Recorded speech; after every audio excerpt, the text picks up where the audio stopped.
When it comes to real estate investing, raising capital is critical to success. And in today's episode, we dive in with Dan Zitofsky, who is an absolute expert at going out and finding capital. And we walk through the specific steps that he uses in his own business to go out and find capital, to go and work directly with those folks, building relationship, and most importantly, making the ask for them to join up and work with you in the future. This is chocked full of information and some stories about how Dan ended up getting to this place of being an expert capital raiser. I've listened to it multiple times, and I know that you are as well. So without further ado, let's get to it. All right, guys, welcome back to the Investor Mindset Podcast. I am excited. I have Dan Zitofsky in the studio today. How you doing, Dan? Great, Steve. Thanks so much for having me on. I look forward to doing this.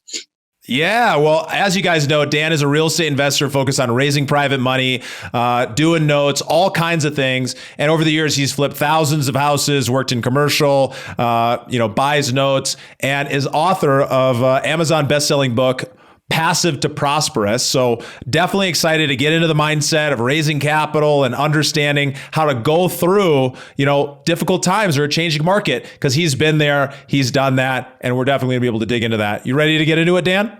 I'm looking forward to it. All right, that's what I like to hear. So if we start out by taking a look back earlier in your life, what events or influences from your childhood shaped who you are today? Well, I appreciate you asking that. Growing up, that's really how I'm shaped. Growing up, I did have a great role model, my grandfather. He came here from Europe, lived a very tough life himself to get here, worked his tail off. But as he was working, he took his money and he bought some real estate. He amassed a nice little portfolio of real estate. So I always was enamored by rental income. And going into the Navy, I also bought my first rental property at 19 when I was going into the Navy. And I did that, and it was funny because I was making more money in rental income than I was in my Navy boot camp salary of $248 every 2 weeks. So, but growing up, I had a really tough, not that I was homeless or anything, but a really tough childhood with family. Mother left the house. She was not really a loving mother. She took off on us when I was a teenager. My father was there to take care of us. We had a roof over our head, food, but no money for extras. He was not around. It was we were kind of left on our own as teenagers, myself and my brother. And it was almost to the point of embarrassment. We didn't have money when friends would go out. We couldn't join them because I didn't have money to join them. And I started work when I was young to pay for my own stuff. And I always swore to myself back then I would never, ever raise my kids like that. I would never not have money. I always thought success was having money. So I grew up with a lot of jealousy and a lot of resentment and stuff like that. And when I got out of the Navy, I started really hitting hard into the real estate game, and I wanted to be rich so bad. To me, success was being rich, right? Rich with money. And that's why I started, flipping houses. Even I was a police officer. Even during that, I was flipping properties. I was buying properties. I was buying land, buying hotels, commercial buildings. I did everything I could do to chase money, and I did very well. I'm not going to complain. I was flipping at the time when I was hot and heavy. I was flipping 50 plus properties a year minimum, sometimes up to 80 properties a year, and I was netting generally about $70,000, $80,000, $90,000 a property, sometimes more. So I was making multiple seven figures a year, over year in year out, and I was doing everything. I was doing everything with that money that you would think that's successful. That everyone's showboating on. My friend Matt calls it fake book. So everybody's putting out there. I had the cars. I had the most beautiful cars you could imagine. Yes, I did have them. I have the watch. I still have the watch collection, boats. And to me, that was success. And then I was working so hard, 100 plus hours a week, that, my wife and I was missing kids' events. My wife was miserable because I was never home. And I thought I was doing everything right because I grew up and I said, you know what? We had nothing. So I was giving you the cars you wanted, the jewelry you wanted, the vacations you wanted, everything you wanted. And she was miserable. And I almost lost my wife and kids basically because I was never around. So when you think about it, the reason I was doing everything I was doing, right, to working so hard to make money is because I said I was never going to be miserable. I was never going to answer to anybody else. I was going to, have time to do what I wanted with my family, when I wanted and how I wanted. But I wasn't doing it. I was doing it. My vision was one way, and my actions were totally different. So at that point, I'm going to fast forward a little bit to that. From that point, I'm talking about making, let's say $70,000, $80,000, $90,000 per flip and doing 50 plus of them a year, to now turn around and saying, what am I going to do? I mean, my wife told me, you're a horrible husband, you're a horrible father, you're not here for them. It was like putting a knife in my back. Like, I thought I was doing everything phenomenal. I thought I was the best husband in the world. I get goosebumps talking about it now. I thought I was the best father in the world. I swore I would never be like my parents. And now she just hit me with, hey, you're just like your parents. You're not around. And I'm like, whoa, this is horrible because I gave you everything you wanted. And it came down to, I had to sit there, and I still remember I was actually crying when she told me this. I dropped to my knees and I was crying. I'm in full honesty. And I remember, and I'm choking up now, and I remember sitting there, and I'm like, what do I do? I don't know how to really do anything else. Like, I know how to flip out. I know how to make a lot of money. But, like, she's telling me it's not working. Like, I'm in this quadrant. What do I do? So I'm like, I need to build up passive income. And, you know, $300 a month or $200 a month on a house wasn't as sexy as $50,000 a house, right?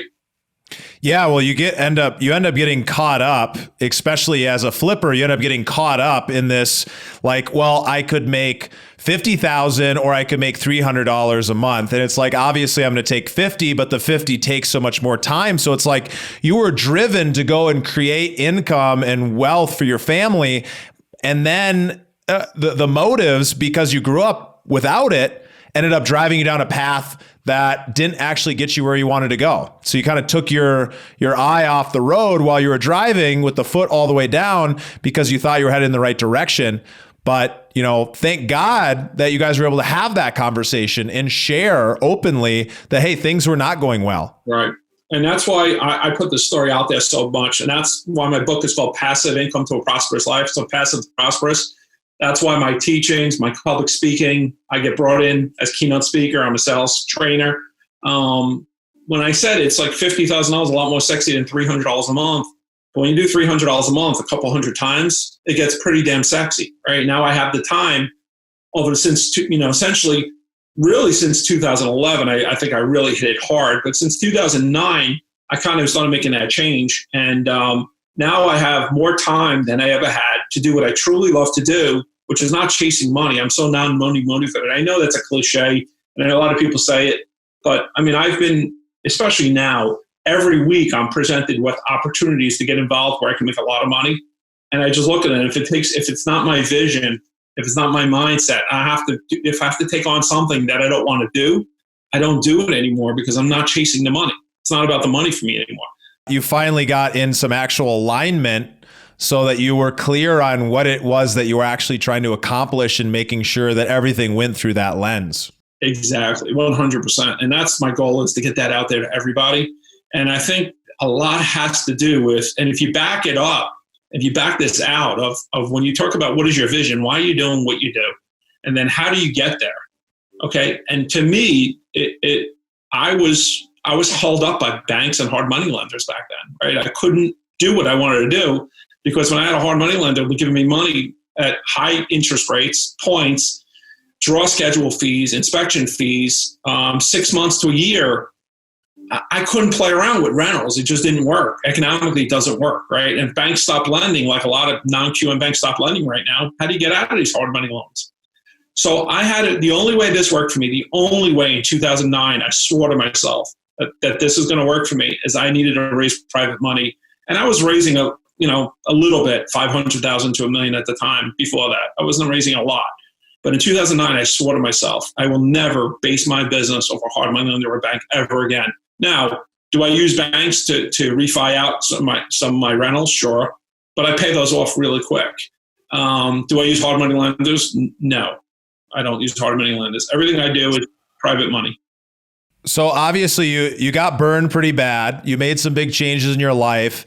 Tell us, what is your focus today as an investor? What is your focus right now? What is it that you do? Sure. I'll give you my elevator pitch and everyone should have one, right? My elevator pitch is I raise private capital to buy distressed debt in emerging markets, paying my investors better than average returns. What that means is, and I kind of stopped there, and I wanted to give that to your audience because a lot of times I ask people, I go to events or I speak and they come up and they want to meet or talk to me. And I say, so what do you do? And I'm a real estate investor. I'm a realtor. I'm an engineer. They just don't. So why are you here? Do you need money? Yes. Well, why don't you tell me that? So what I do is I raise capital, right? I raise a decent amount of capital because I buy debt, either non-performing notes REOs, tax liens or deeds, or even distressed sellers. But a lot of times I buy direct from the bank. So I look at big pools of assets, and I may take down one asset at a time. I may take down 50 at a time, 100 at a time, 10 at a time. And hard money it's not going to work for this, because I'm not going to be out of these in 6 months or less. All right. So that's what I do. And I turn these assets into nice quality properties. I'm usually in class B to C areas in emerging markets. All right. And I turn them into nice rental properties. And I get in place with property management. And I either keep them myself or I help my investors. I have a pool of investors that come to me. You know, your doctors, lawyers, or not only United States, they're in different. I work with a lot of people in Canada, Israel, Canada and Israel right now. I'm working with some people possibly in Portugal as well. But I'm working with these people that they want to invest their money in the United States. They want decent returns and decent quality properties with less headaches, so good property managers. I will sell these properties to those investors for either cash or in seller financing. Okay, I love to sell and seller financing with a down payment, because then I create a seller finance note for myself. I don't have to worry about tenants, toilets, or trash doing that. And now I create passive income. And I have a 2/3 of my portfolio is seller finance notes. So generally, it's the only business in the world where I think you could truly, I don't care what you do. Rentals are great. I love rentals. 1/3 of my portfolio is all single family rentals now. Rentals are great if you do the rentals the right way, in the right area with the right tenants. But seller finance notes are the absolute best business in the world. Becoming the bank is the best business in the world, because I truly can leave the country for a year if I want, not do anything, not touch anything, not see a check, not get on the phone, not deal with a tenant. Everything's handled by my servicing company. My servicing company, ACH, is right to my account. It's a lot simpler of a business model, it sounds like. It's the ultimate, I'm telling you, Steven, it's the ultimate business model people strive to get to. Because when you start, you know how people start in the real estate world, they start usually as wholesalers, right? Then they start saying, well, I'm wholesaling, I'm only making $5,000 to $20,000. And there's flippers making $50,000 to $100,000. I'm going to be a flipper, right? So they start flipping. Then they realize, hey, I hate this transactional business because it's driving me nuts. And I want to like hang out with my family or my friends, and I can't do that. And I could do great this month, and then come next month, I have no money. Or we have this pandemic and we have no money. So they decide, all right, I have to build a rental portfolio. I have to create some wealth. So they do that, and then they transfer that into seller financing. So that's the spectrum of how the lifestyle. It's almost like, you know, the evolution of man, right? We started off on all fours, then we started standing up straight, and then we became human beings, right? We started off as apes and we became human beings. That's the evolution of a real estate investor. But I always tell people, you don't want to truly be all seller financing, because that's a passive investment. You need some active investments as well. And the negative about seller financing, when people pay you off, you don't have anything anymore. But when you have a lot of them, it's okay. So I keep my portfolio, keep 1/3 of it active investments. And the properties I keep in my portfolio are very generally high-end rentals. Economically, they don't work for other people. For us, they work because we have a lot of cash flow. So a lot of times we're buying these for cash at this point. That makes a lot of sense. Well, I want to focus in on something that I think is going to be really powerful for people, because there's a lot of limiting beliefs about raising money. There's a lot that goes into this thing that real estate investors or, you know, entrepreneurs of any level, when they're going out and they're trying to raise, they end up running into some roadblocks. And so I'd love to talk about what are some of the biggest limiting beliefs that you think people have when it comes to raising money. Some of the limiting beliefs I hear is I'm not experienced enough. I don't know enough people to go to. My friends and family don't have money. I don't have a team in place. I don't have my own money. I hear that a lot too. That's generally the top probably 4 or 5 I hear all the time. The biggest is I don't know people. And how do we overcome those beliefs? Well, you have to believe in yourself. And here's a couple of things. When you say those questions is, you got to understand that even myself, I've raised over $30 million and used it in $200 million of velocity. So, and I only have 42 investors. Okay. And they're not all active at all times, right? I have 42 people. I don't go out and crazy and try to build a ton of, because I don't need a ton of money at this point.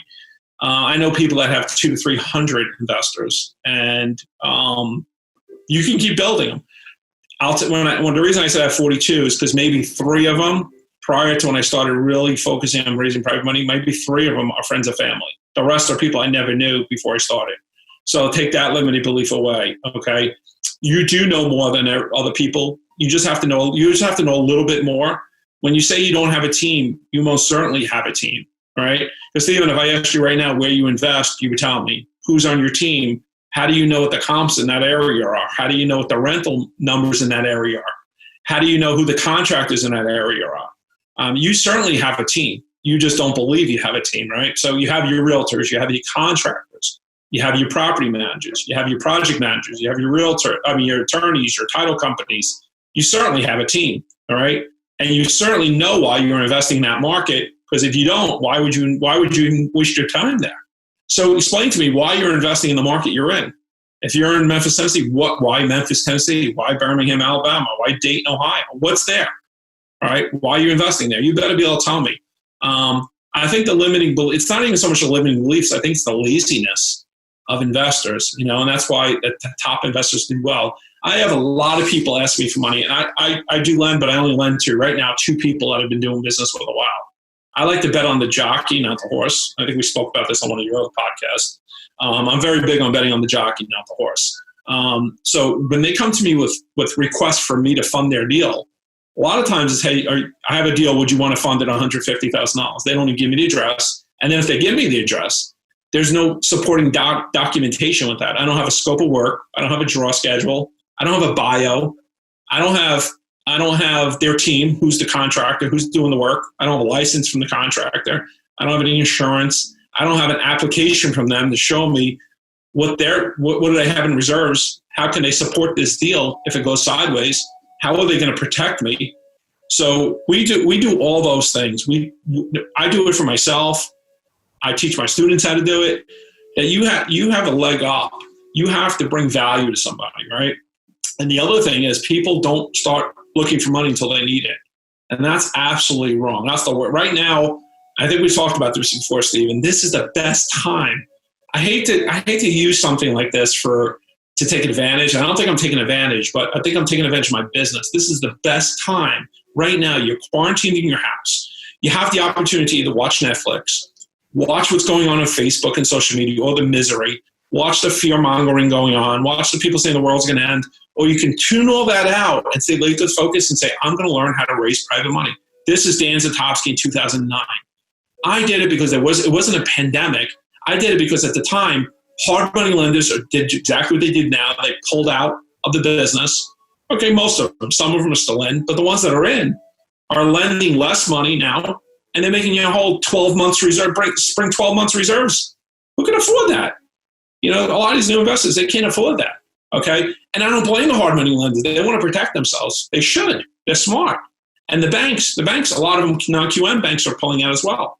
So this is 2009 all over again right now today.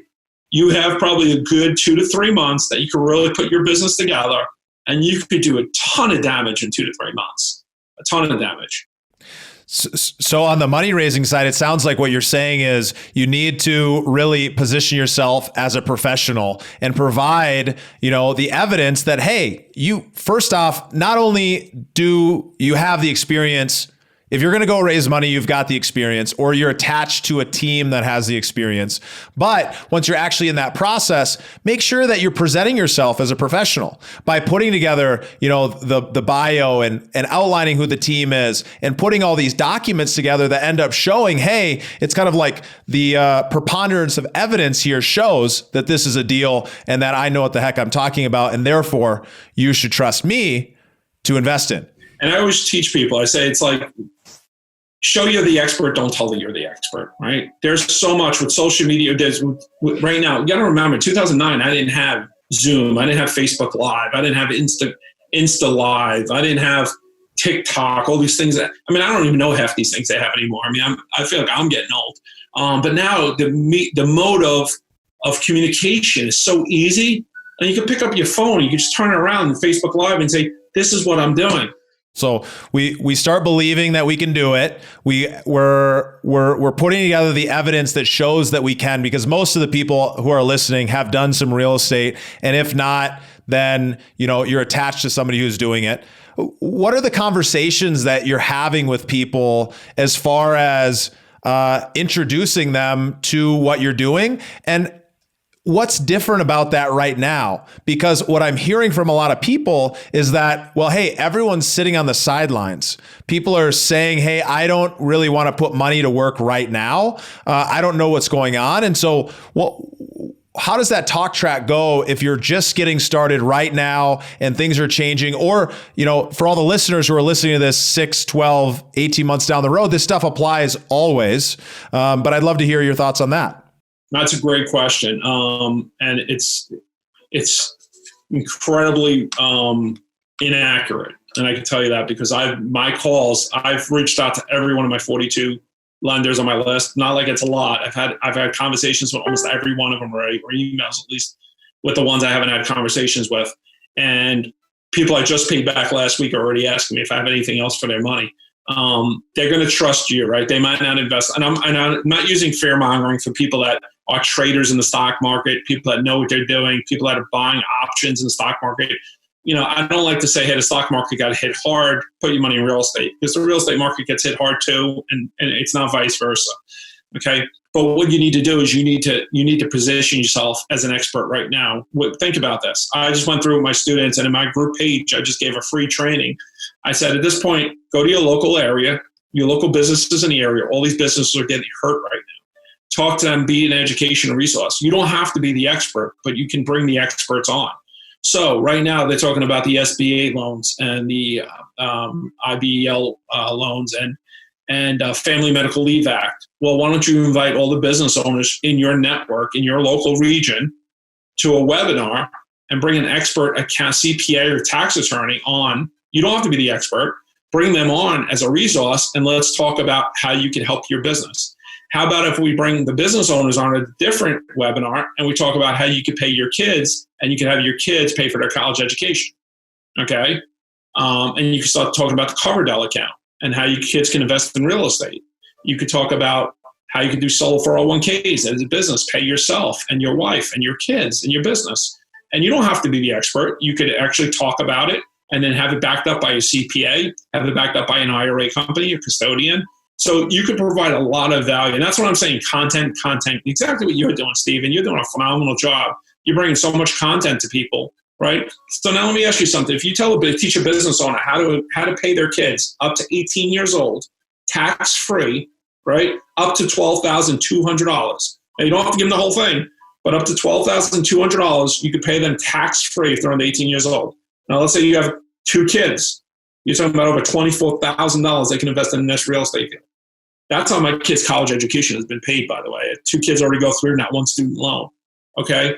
Solo 401ks. You could teach, a lot of business owners don't know about solo 401ks. If they don't have employees, you could teach them about solo 401ks. If they have employees, you could do like KIOs or SEPs. They can self-direct that. They can invest in real estate. So if you bring them on and you say, listen, I'm here to help you, bring value to you. So I'm giving. Well, if I invest in this Coverdell, now great, Stephen. I'm a business owner.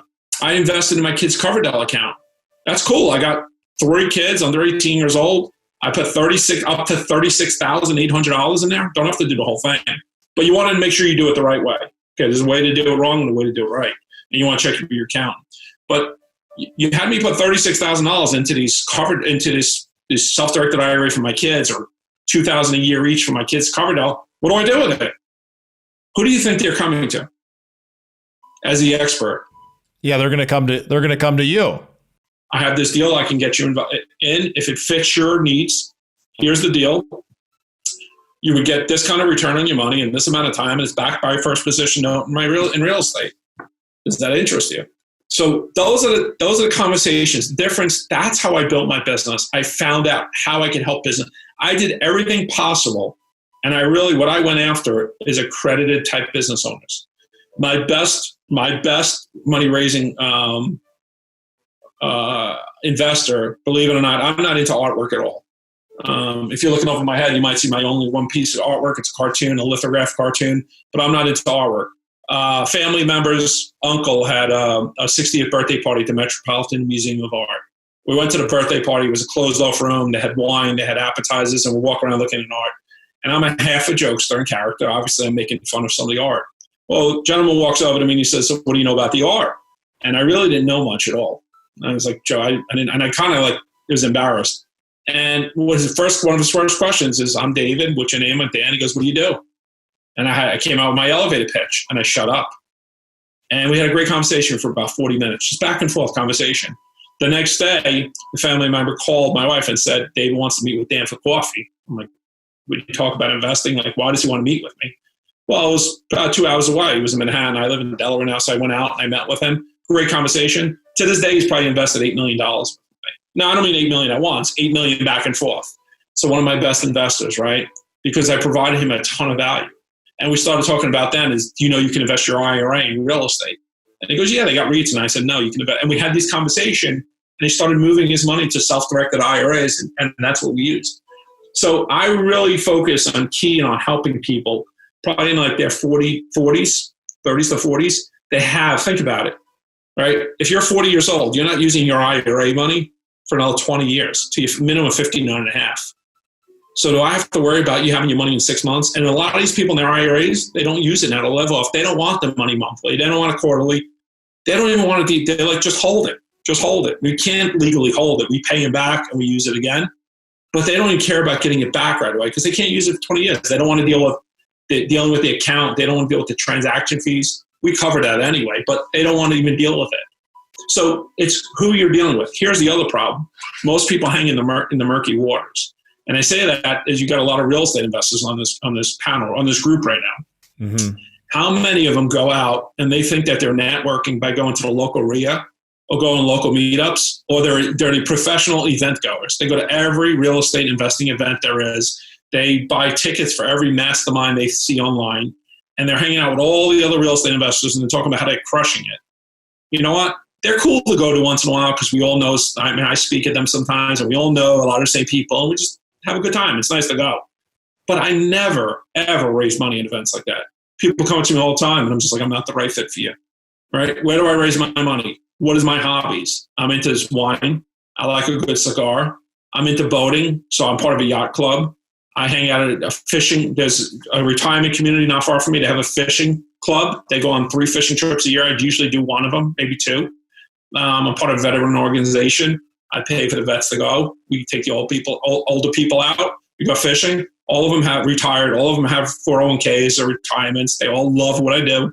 So I'm hanging out. I have another one where I go to antique cars, Mustang Club. So I go there. They have money. Those are the places I raise my capital from. I don't raise them ever at meetup groups. Meetup groups like for real estate investors. I don't raise them at RIA groups. I don't raise them at all these. Everybody's putting on a mastermind with 300 people. I don't know how that's a mastermind. 300 people in a mastermind, but that's where they go. And everybody, because let me ask you something: is somebody at that event, at a RIA event, going to be happy making 6, 7, 8% interest only on their money? They're not. They have a totally different set of expectations. And I think it's so good to underline here that really what you're saying is that this is about building relationships, that raising money is about not asking for money. It's about figuring out and being confident in what you're delivering and how you're delivering value.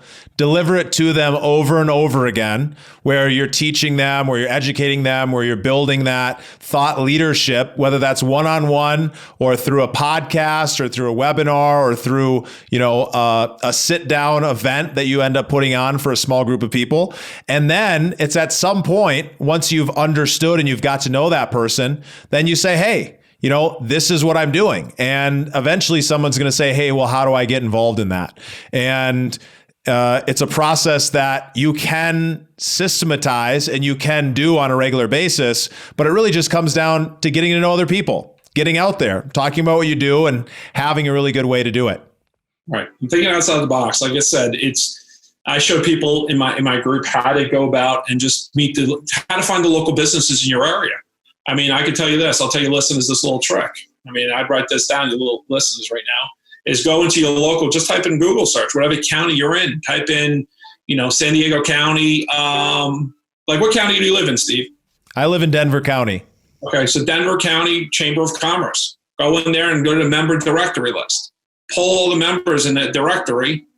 Skip trace their names because you want to get their home address. Send a nice piece of mail to their home address, personalize it to them, not a yellow letter, not a postcard or anything like that. Treat them like 5-star. and invite them into your online meetup that you're doing to help them during this time of need. How can I help you during this time of need? What I'm going to do is, I know business owners are getting hurt right now.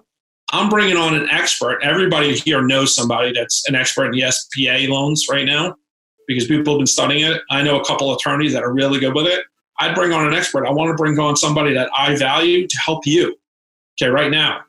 And maybe next week you talk about, paying your kids. The week after you talk about FMLA. The week after you talk about solo 401ks. The week after you talk about self-directed IRAs. The week after you talk about business insurance.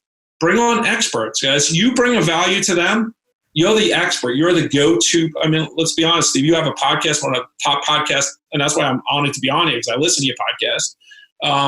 You have a phenomenal podcast. So people look up to you. You're an expert because you have a podcast. I have a book. I mean, literally, I told you could write a book in less than 5 hours and for less than $1,000 and you'd be the expert.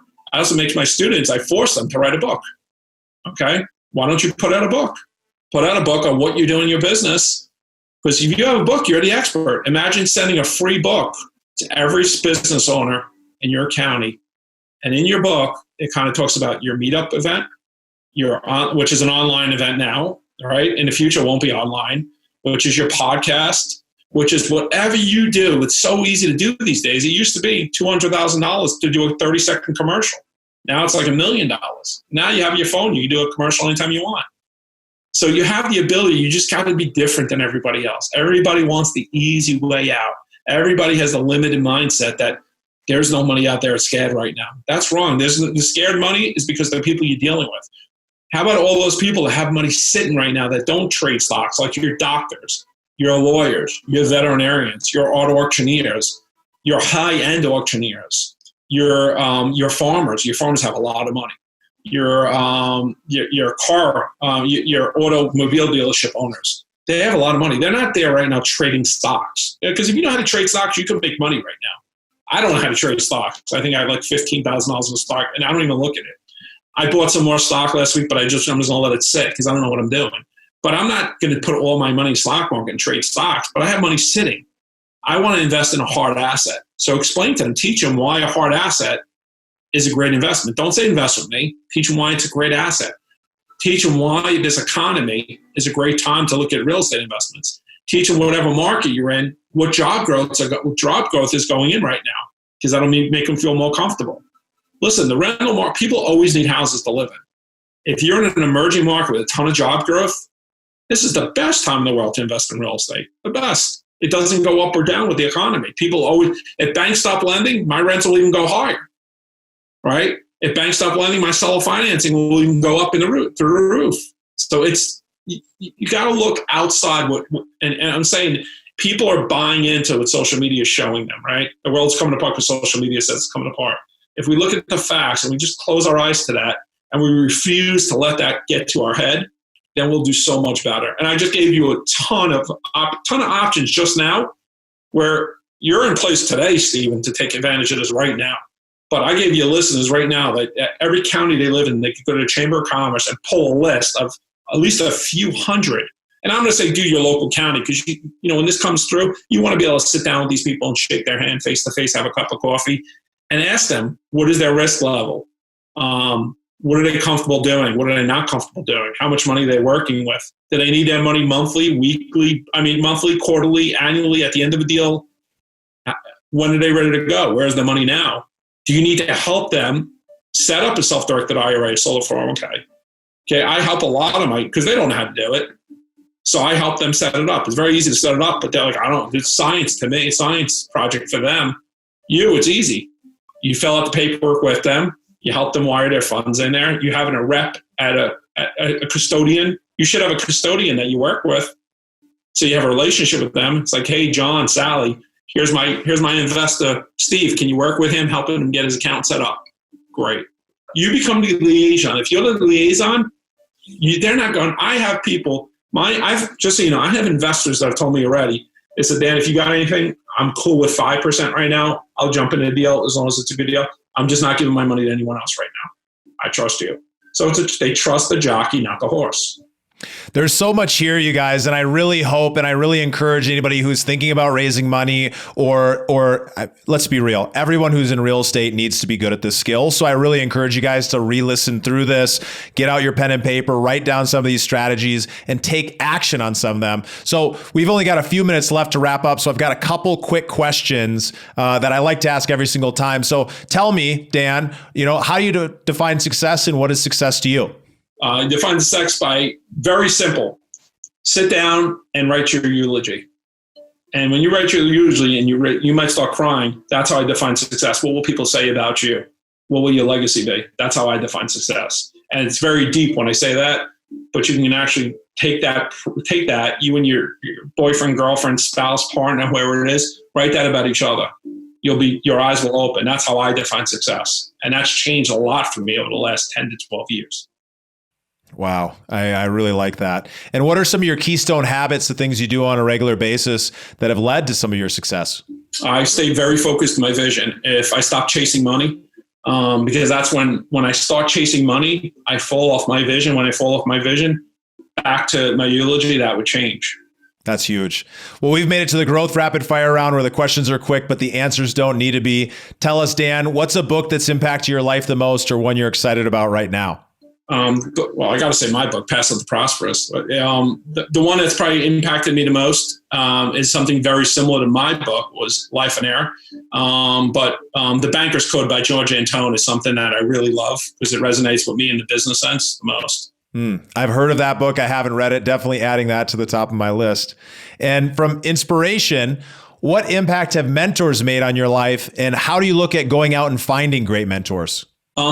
That's a great question. I just brought on somebody I've been with, Sean McCloskey from Life, and he was with Life and now it's Leadership Boardroom, and he's the closest that aligns to me on vision, right? It's not business, even though we talk business and life vision, but we align so much. And when you get with somebody that you align with and somebody that does exactly, that understands you and is honest enough and humble enough to tell you, hey, I'm throwing off my vision a little bit too, I need to be held accountable. That's what you do. So I have two mentors.